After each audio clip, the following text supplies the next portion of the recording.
کیوں آزماتا ہے اللہ؟ اس کی کم از کم 5 وجوہات ہیں. اللہ سبحانہ و تعالیٰ کیوں آزماتا ہے انسان کو؟ پہلا، غفلت سے کسی انسان کو نکالنے کے لیے، اسے ہوش میں لانے کے لیے کبھی ٹیسٹ کرتا ہے اللہ. دوسرا ایک سبب ہوتا ہے کہ کبھی اللہ کسی کو کوئی اجر و ثواب دینا چاہتا ہے. جب وہ اس امتحان پر صبر کر لیتا ہے اور شکوہ نہیں لے کر آتا اور کسی فعل حرام میں نہیں پڑتا، اللہ اسے اجر و ثواب عطا کرتا ہے. تیسری وجہ یہ ہوتی ہے کہ اجر و ثواب سے بھی بڑھ کر اللہ کسی کو ایک درجے سے اٹھا کر ایک اور بلند درجے تک پہنچانا چاہتا ہے.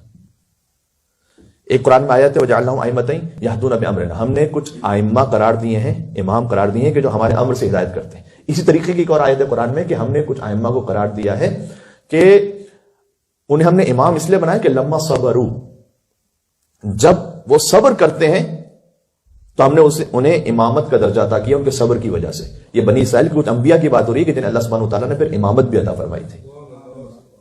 حدیث میں آیا ہے کہ سب سے پہلے ابراہیم علیہ السلام تھے عبداللہ، اللہ نے ان کا ایک امتحان لیا، اس میں وہ کامیاب ہوئے، انہیں بنایا نبی اللہ. اس کے بعد ان کا ایک اور امتحان لیا، اس میں وہ مزید کامیاب ہوئے، انہیں بنایا رسول اللہ. اس کے بعد ان کا ایک اور امتحان لیا، اس میں کامیاب ہوئے، انہیں بنایا خلیل اللہ. اس کے بعد ان کا ایک اور امتحان لیا، اس میں کامیاب ہوئے، انہیں بنایا امام للناس، امام. صحیح. تو اللہ تعالیٰ امتحان لیتا ہے تاکہ ایک کے بعد ایک درجہ بڑھتا رہے انسان کا. میں آپ کو ایک مثال دیتا ہوں. ملٹری ٹریننگ میں کیا ہوتا ہے؟ ملٹری ٹریننگ میں کبھی کسی سے بہت سخت کوئی کام کرواتے ہیں، اس کی 3 پاسبلٹیز ہو سکتی ہیں. میں آپ کو مثال دے رہا ہوں، اس کے بعد ایک حدیث پڑھوں گا. کبھی کسی پر سختی اس لیے کرتے ہیں، کسی کیڈٹ پر، کہ اس نے کوئی کار خلاف کیا، کوئی غلط کام کیا، اس کو پنشمنٹ ہو رہی.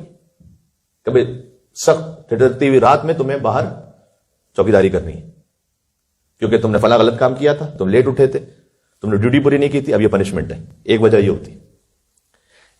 کبھی کسی کو سختی میں اس لیے ڈالتے ہیں کہ اب تمہارا رینک بڑھنے والا ہے، تو جب یہاں سے گزرو گے اس سختی سے تو پھر رینک بڑھے گا جب اس میں کامیاب ہوگے. تیسری ایک اور وجہ بھی ہوتی ہے. تیسری وجہ یہ ہو سکتی ہے کہ مثلا کوئی ملٹری ٹریننگ میں کوئی فرد آیا اور اس نے آ کر اپنے اس باس سے اس نے کہا کہ سر مجھے 1 ویک کی چھٹی چاہیے، میں ویکیشن پہ جانا چاہتا ہوں گاؤں. کہا اچھا، اب جب تک ہو یہاں پر یہ ڈبل کام کرو، یہ سختی سے گزرو، پھر چھٹی ملے گی. تو 3 وجوہات ہو سکتی ہیں کسی کو سختی میں ڈالنے کی. ایک یہ کہ تم نے کوئی غلط کام کیا ہے، اب اس کا کمپنسیشن دو. دوسرا یہ کہ تمہارا رینک بڑھنے والا ہے، اس کے لیے تم ٹریننگ سے گزرو. تیسرا یہ کہ اگر بعد میں کوئی سہولت آسانی چاہیے تو اس سختی سے گزرو. حدیث میں آیا ہے البلا یعنی امتحان، یہاں بلا کا مطلب امتحان ہے. البلا اتنا آسان ہے کہ آپ ترجمہ خود سمجھ جائیں گے. البلا للظالم ادبا وللمؤمن امتحان. امتحان ظالم کے لیے اس کو پنشمنٹ کا ذریعہ ہے، مومن کے لیے اس کے لیے ایک مقام اسے ملنے والا ہے، اور ولی اللہ کے لیے اس کا درجہ بڑھنے والا ہے. چوتھی وجہ، اللہ تعالیٰ اس لیے بھی امتحان میں مبتلا کرتا ہے تاکہ ہم بھی اپنے آپ کو یہ دیکھ سکیں کہ ہمارا خدا سے رابطہ ہے کتنا. یہ واقع میں کبھی کبھار ہم اپنے آپ کو بہت بڑا کوئی سمجھ رہے ہوتے ہیں، پتہ چلا کہ نہیں، جب کسی چھوٹے سے امتحان میں پڑے فارغ ہو گئے. میں آپ کو اپنی ایک مثال دیتا ہوں. آج سے تقریباً 10-12 سال قبل کی بات ہے. ہر انسان کہیں نہ کہیں کسی کوئی نفسانی کمی میں مبتلا ہوتا ہے. تو یہ بھی اللہ تعالیٰ کا شکر ہوتا ہے کہ اسے احساس ہو جائے کہ میرے اندر یہ کمی ہے یا میں غلط راستے پر ہوں. ضروری نہیں کہ وہ حرام ہی کی طرف ہو. تو بہرحال ایک شے تھی جو میرے خود اپنے نفس کے لیے تھی، تو میں نے اس میں اللہ سبحانہ و تعالیٰ سے ارادہ کیا کہ اے پروردگار، اب انشاءاللہ میں اس نفسانی کمی کی طرف نہیں جاؤں گا.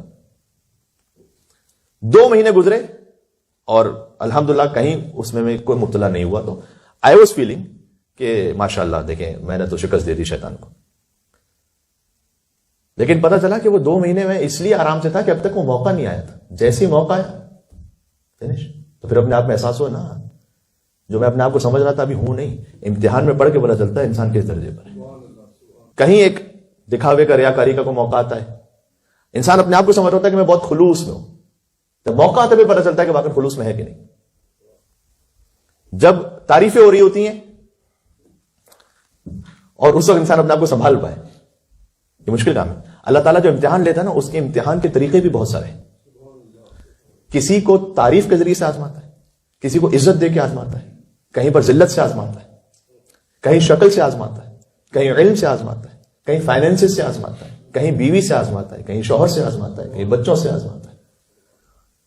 ہر نعمت اس کی ایک امتحان ہے، ہر حکم خدا ایک امتحان ہے، ہر نہیں از حرام ایک امتحان ہے. کبھی شہوت سے امتحان ہے. زلیخا مکمل آمادہ ہے، یوسف علیہ السلام سے کہہ رہی ہے طلب، I am available for you. Yusuf کہتے ہیں قال معاذ اللہ، میں اللہ کی پناہ میں جاتا ہوں. شہوت سے امتحان.